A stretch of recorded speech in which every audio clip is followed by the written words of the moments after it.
Kdyby ráno kohout nezakokrhal, spali by tu všichni jako šípková růženka. I když děda Lebeda, vysloužilý námořník, o sobě tvrdí, že spí jako na vodě. Hej, plavčíci, vstávat! Budí Jáju a Páju. Raní páče dál do skáče. Já už dávno skáču, hlásí Jája.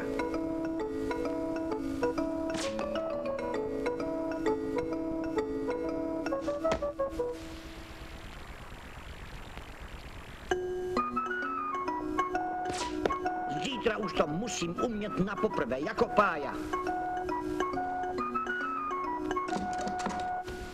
A děda Lebeda, ten jde na všechno s námořnickou rozvahou. Mně rychlé vstávání nedělá dobře. A hlavně musím ještě chvíli přemýšlet. Slyšíte, jak zhluboka hloubá?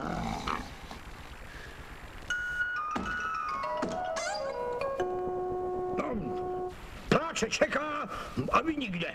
Přivítal kluky lamentem soused Krkovička, řezník, kupec a sedlák v jedné osobě. A hned tím naložil práce jako pro 2 mesky. Abyste rozuměli, u Krkovičky je dneska zabíjačka. A taková zabíjačka, to je, panečku, zabíračka. Jenom té vody, co je zapotřebí.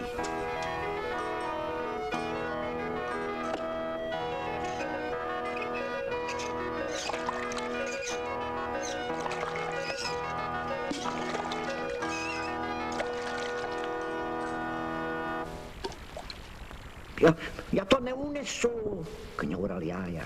Tak jdi pumpovat, rozhodl Pája.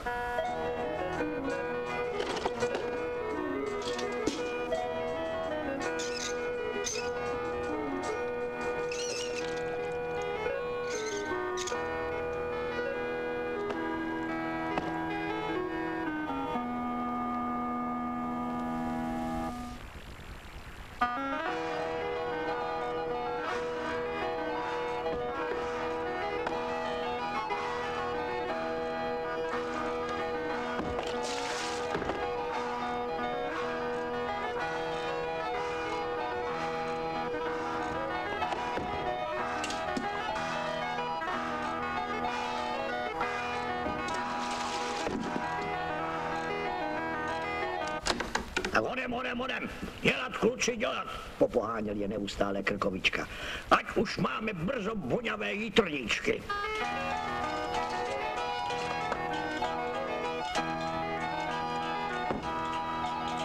Snaží se, chválil kluky děda Lebeda.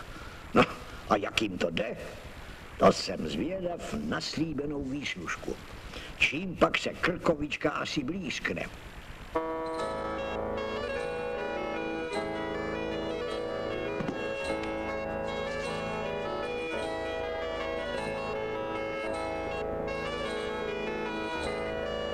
Krkovička se opravdu blízkl. Jitrnic mu bylo líto a tak dal klukům nakonec jen prasečí ocásek.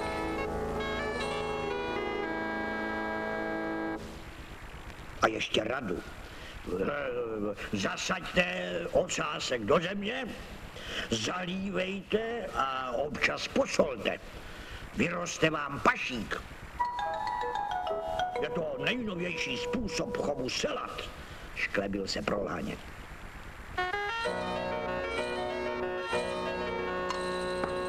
Zatím děda Lebeda vystrojil stůl pro bohatou výslužku. Já budu mít... My budeme mít celé prasátko, dědo, překvapil dědu Jája. Pájovi se to moc nezdálo a tak radši mlčel. Herší proč, zaklel děda námořnický, tam Krkovička. Pak si ale řekl, nerozčiluj se, Lebedo, přemýšlej. Vysloužilý námořník musí přece něco vymyslet, aby klukům nepokazil radost. Když slezl sníh, poradil klukům, aby prasečí ocásek přece jenom zasadili. Kluci se snažili vypěstovat celátko, se čím síly stačily.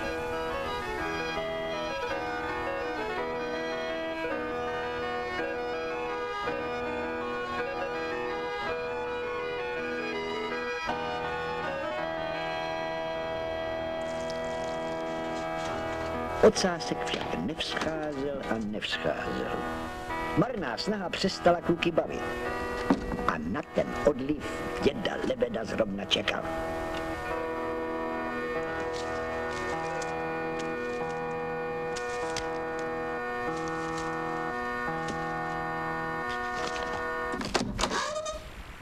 Co pak, plavčíci? Zapomněli jste, že je nejvyšší čas podívat se, jak roste prasátko?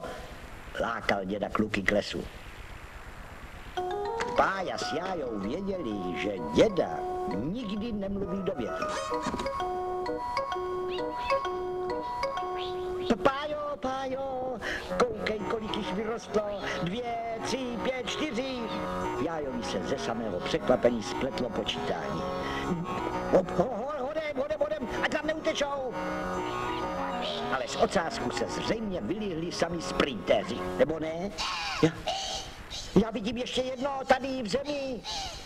Už asi tušíte, jak to vlastně bylo. Děda Lebeda věděl, že na poli u lesa hledává žír bachyně se selátky. Nakonec v jeho pasti skutečně jedno uvízlo.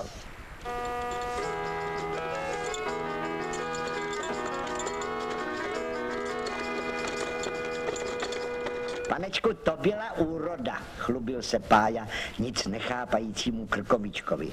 A kdybyste viděl, co nám jich uteklo. Já jenom jsem jich napočítal 4.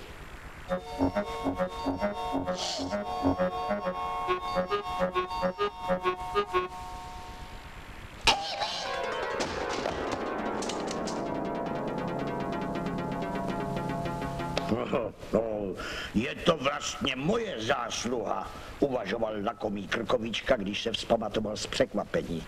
Já přece vymyslel ten nový způsob pěstování selat.